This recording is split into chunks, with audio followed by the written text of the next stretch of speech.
This video is going to be a fictionalized version of something that actually happened to me. This is all just a dream and fantasy. It did not happen. See also no links below the description. Just going to be a just so story. In fact, it's not going to be typed out. I did a test I ran in the year 2011 to retrace the steps that happened at night where I got lost in a forest with someone. So I retraced the steps by doing it approximately the same timing, 12 hours earlier in the day and a little over a month later. About 9 a.m. I leave the coffee shop. About 35 minutes later, I am at the entrance to the forest space. 15 minutes later, I list, and this is actually me literally trying to retrace my steps and making notes by taking photos with the camera or writing it out on a piece of paper. I forgot how I did it. I honestly don't remember. I think it was a piece of paper. Went on to turning north at a well-known spot in this forest area and go on a specific trail. I was able to see the markers during the day, so I made note of it. I had to try to imagine what this would be like at night.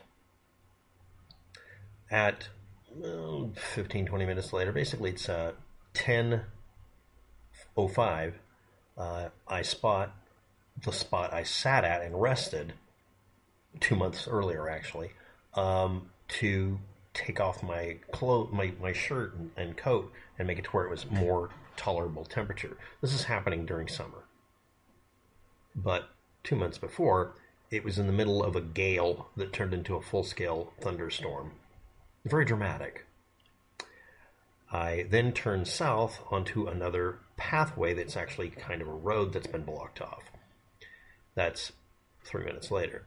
At 18 minutes afterwards, I reached the spot where the person that was accompanying me had tried to find a place she had camped at before.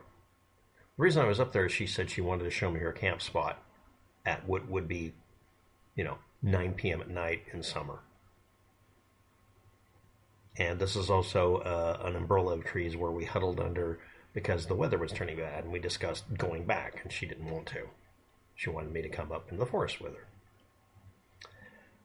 10:25, start of the wide curve to the left that went around basically a bowl-shaped or curved canyon at the time. 10:30, now we're a little less than an hour and a half after taking off, found a T-junction that leads to where we ended up.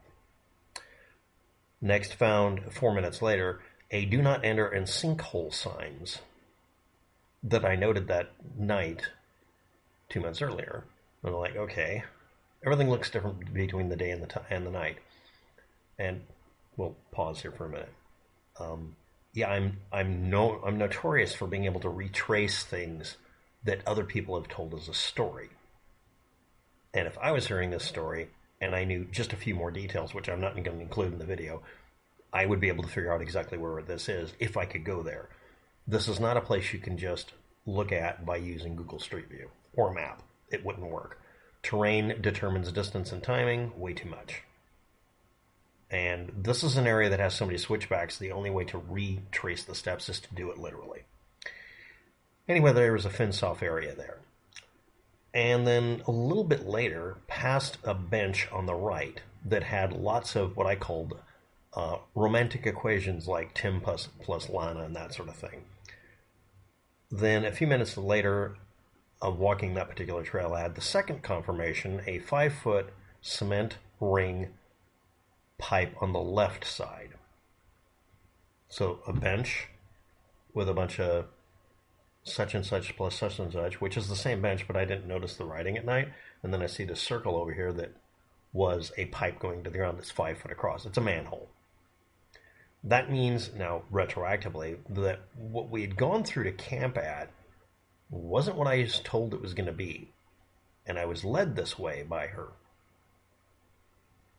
11 were a little less than 2 hours later, 70 feet after that pipe, in the middle of a secluded, windswept warren of crisscrossing trails, I found the exact location we had ended up camping at because the girl I was with 2 months earlier was indecisive as to whether or not we should just go back down the hill at what would have been 11 p.m. at night and just have her go back to her home and me go back to my actual camp. I was very exhausted.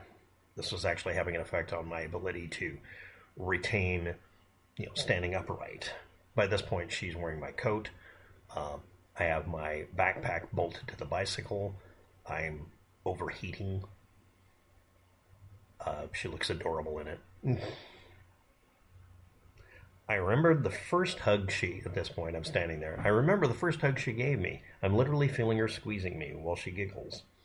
The smell of henna that she used to dye that very long, beautiful black hair that would touch my face when I was hugged, drowning in the dark depths of it. Yes, that's a direct quote for something I typed. This is 2011. So, as you might imagine, this is way after knowing her for a while, and getting hugged for someone actually sat down and timed it with a stopwatch app at the time. I didn't even know there were apps at the time that you could put on your cell phone for it. It said, that girl just hugged you and held on to you in a public place for 8 minutes straight. And then I was told, are you dumb or dense? You decide. Next. So anyway, now that I know where the camp is at this point, I'm looking at the spot because I can see, even though it's 2 months old, the dent in the foliage where we were in a tent. I took a printed version of a song I wrote for and left it there, jammed a branch into the spot the tent door was to act as a marker for where we were, and as a holder for the note I left that also said, Dear reader, if you can see this location, send me the GPS at me@myemailaddress.com. As I stood there, I heard something moving. I wasn't really paying attention to the environment I was in. Some of you might have figured it out from the bench and such. I looked in the distance and saw a cute brunette. Short. It wasn't her. It was a young girl wearing bib overalls and no other clothing.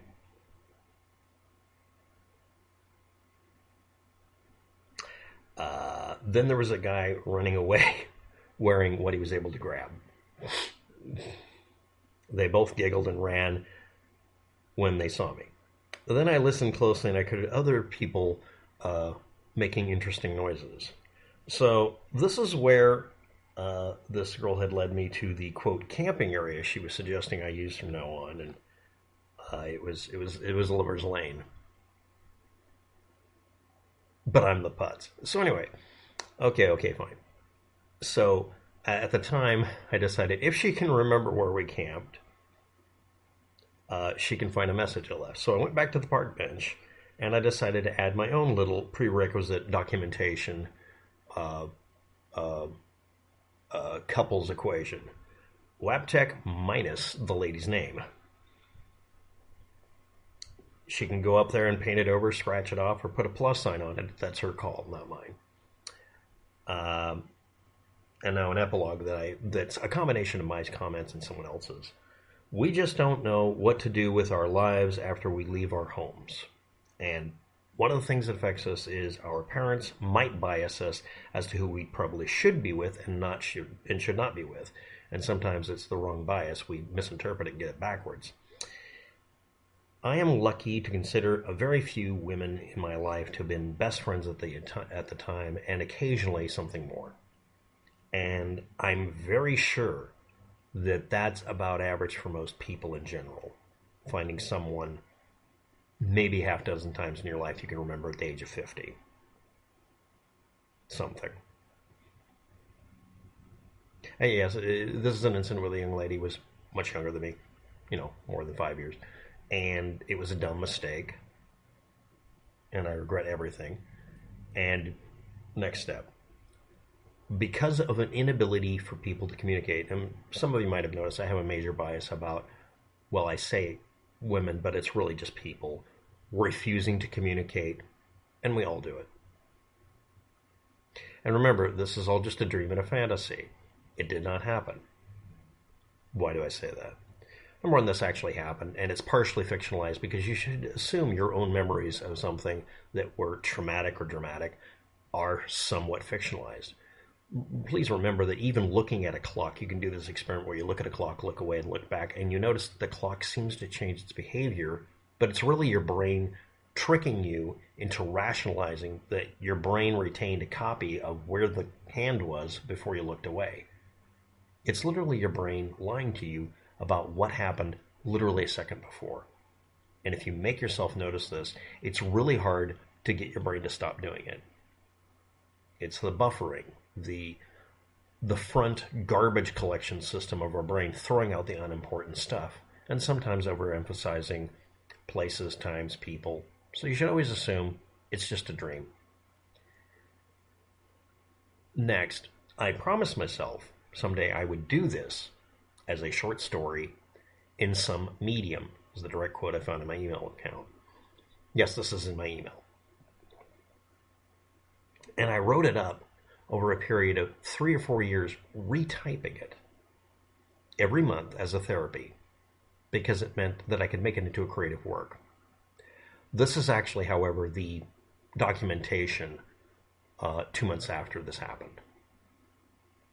I could quote the exact hour, minute, and second of when I got down the hill the next day after feeling really weird and not knowing what has just happened because nothing happened. I mean, literally, nothing happened. And not understanding the reaction I got from a particular person after I got out of it who accused me of passive-aggressively of doing something horrible without reason. And myself and the young lady not understanding why this mutual friend of ours had come unglued. And then, of course, somebody probably figured out why that person came unglued. And why confiding into that person, myself and her, was a horrible idea and resulted in literally years of misery that neither of us deserved or caused to each other. No, she's not watching the video. No one who goes through that kind of crap induced by another person would. And have I addressed this before? Yes, repeatedly for a year. And then exactly 1 year later, I'd like to think it was a year, but it trailed off a bit, I stopped. I don't have answers. Neither does this woman. Neither does the third-party interloper that made things really horrible. There are no answers. There are no solutions. There are no problems. There's what happened, and me finding out that for the umpteenth time in my life, some chick didn't tell me how she felt about me and tricked me in going into, a lover's lane in this case. Literally, it's not that anymore. It was at the time. Months later, I found out, came back there and also found out that there was a really easy pathway that could have been taken, but it would have required that we take a bus. And that this hike had probably exhausted myself and the other person severely. And this was a health issue for me. I mean, this caused problems. And my own excuse for, quote, if you want to think someone became obsessed, not just, somebody else, a third party or the other person. I experienced exhaustion-induced panic attack, that sort of thing, while unconscious. So things are burned in permanent. Next thing, anything good, bad, or indifferent that gets stuck in your head will be stuck. Accept it. Moving on isn't as easy as people say it is, but after the fact we like to think it was. Just do your best, give yourself some time, and give yourself some slack. But, this is very important, when things go wrong, cease contact. It's the only thing I actually did right after a while. I did it right after a very short time, and then it got dragged back in, but just do your best to separate and be okay with people. And no, it's not. You're not revisiting that park bench. You're not going back to that time. You can't fix it. You shouldn't try to. There's nothing to fix. It's what happened. Doesn't matter if it seemed like a tornado hit. It happened. It's not happening now. That time is gone, and that person that you were is dead. Be the new you. Thanks for watching. Have a good day. And I wish all of you a great deal of luck with it.